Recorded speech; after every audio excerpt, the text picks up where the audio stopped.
The moment of truth has arrived. The track is laid out. All the feeder wires are hooked up.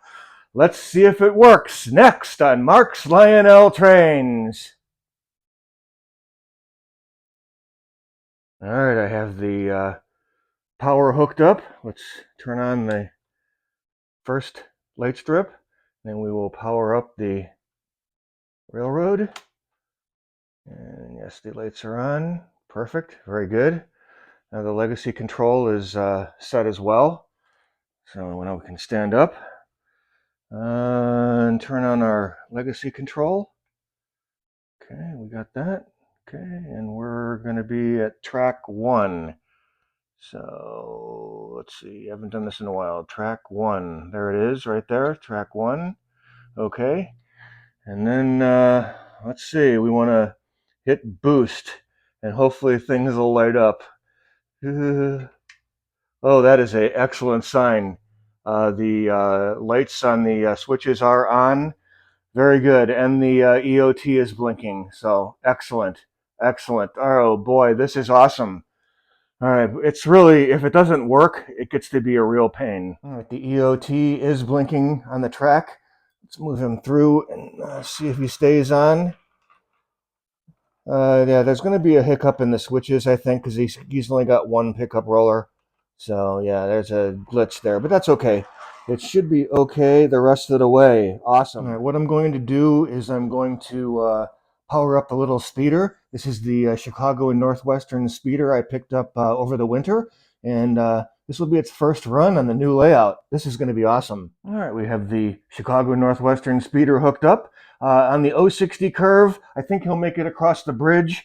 Over here, I do not have the bridge sections in, so I can't run anything. The outside loop is way too long. All right, here we go. The inaugural run of Mark's Lionel Trains. Awesome.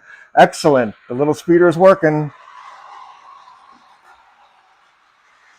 All right, we're coming around the bridge there. And around the back corners of the table. Coming around the bend, and it looks really good. Everything's working perfectly. Excellent. This is good news. All right, now let's get started on the bridge. All right, I have ran my little test truck along the 072 outer loop, and everything is working great. So I am all set on the feeder wires until we get to the inside of the layout here. The bridge section I'm going to start on now, and I'm going to start with the 072 outer loop and the 060 inner loop. I'm going to use the existing wood from the apartment and just make it a little bit wider and a little bit sturdier. And while I'm doing that, I'm going to put a couple of buildings out so you can watch that, and we'll be back with you when we have something done more with the bridge. All right, I'm going to lay out some of the buildings now. I have 2 switches already installed. This switch is for the engine yard, which will be a dead end. And this switch is for the freight yard, which is going to be a through route all the way to the other end of the layout.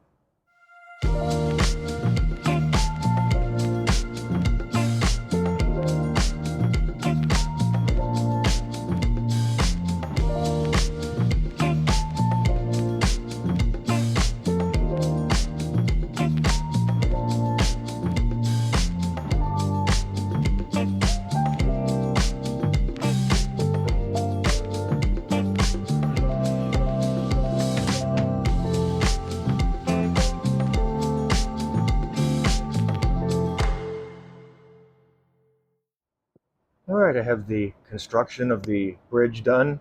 I screwed everything all together.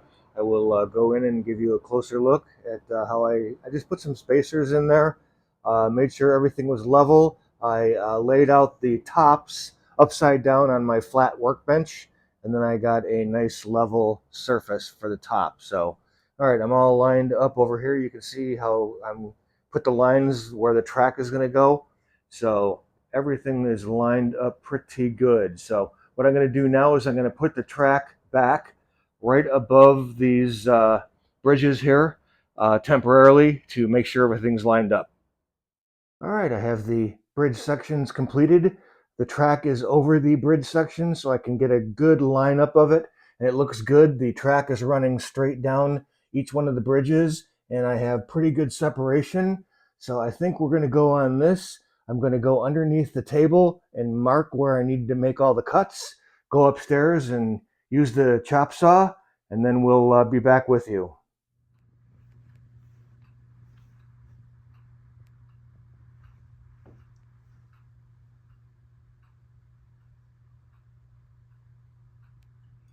All right, I'm going to paint the bridge supports with Rust-Oleum Flat Black. All right, now that I have some of the buildings out and kind of installed, not permanently right now, I'm having a hard time fitting in the burned out engine house. So I'm just going to take it out.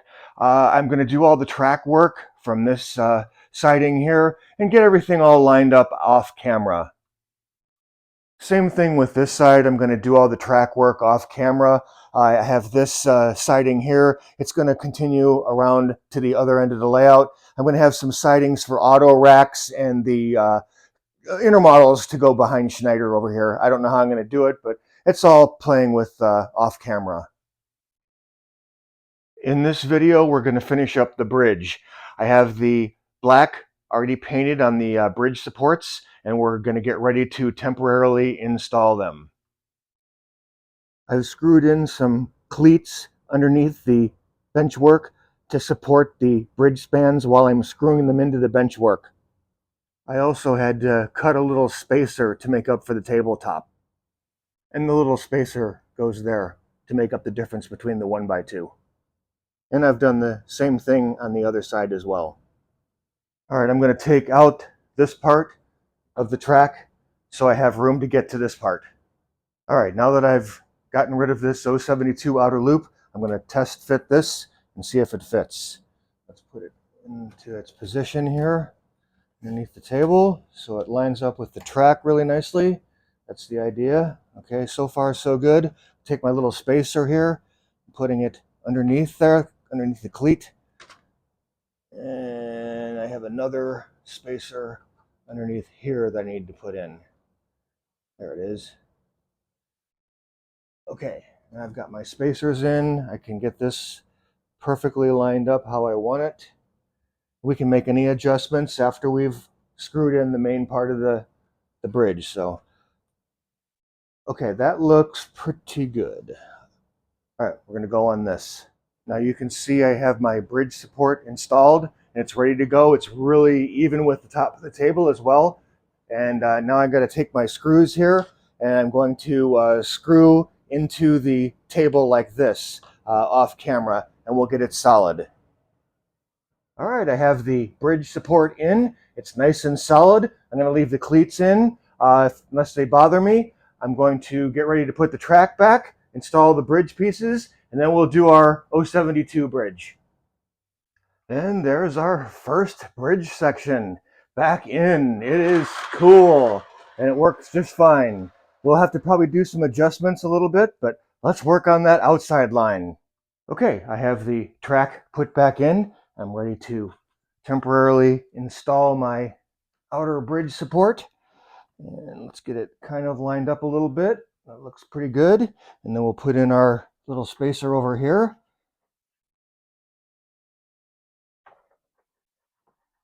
Okay, and our spacer over here. Now we can get things kind of finalized a little bit. And then we can get it kind of adjusted so it looks pretty good. Doesn't have to be perfect, just has to be supporting the track as best we can. Okay, that looks good. Let's remove the track again and get ready to screw this piece in. All right, so I have my final bridge span screwed in and it's nice and tight. So I'm going to slide my first bridge section in like that. Get it down, and then we'll put our girder bridge in. That one is, I designed this exactly to fit Fast Track. I had to do some cutting to make it work. But yeah, we did that a long time ago. Okay, then we can push this piece of track together here, hopefully. Yeah, we'll see if we can get that plugged in. There we go. Okay, make sure everything's kind of lined up as best we can. And I think we could maybe run some trains. Wouldn't that be cool? Right, let's see if we can push this up a little bit. There we go. Push that up further. I'd like this bridge out in front of the other bridge. I think that's how we had it. But yeah, and I've got these other pieces here so that I can add on without the base. So we have enough clearance for the engines to make the turn here. I don't know if I'll need one here, but this is going to need some experimenting to get it to be correct. Before we run the trains, I want to point out that these Lionel bridges were too short to accommodate auto racks and intermodal cars. So what I did was I added a strip of basswood underneath the bridge support. It slipped right into the groove here and screwed right into the metal base. I have a video explaining this from 3 years ago. Mark's Lionel Trains has moved. All right, the real moment of truth has arrived. We're actually going to run the full loop on Mark's Lionel Trains. I'd like to welcome all the new subscribers to the channel. I do this part-time. I do have a full-time job, and I enjoy the summer a little bit, so I haven't been in the train room as much as I should, but I'm glad to get this one out and all the trains running and some buildings out, and let's run the trains.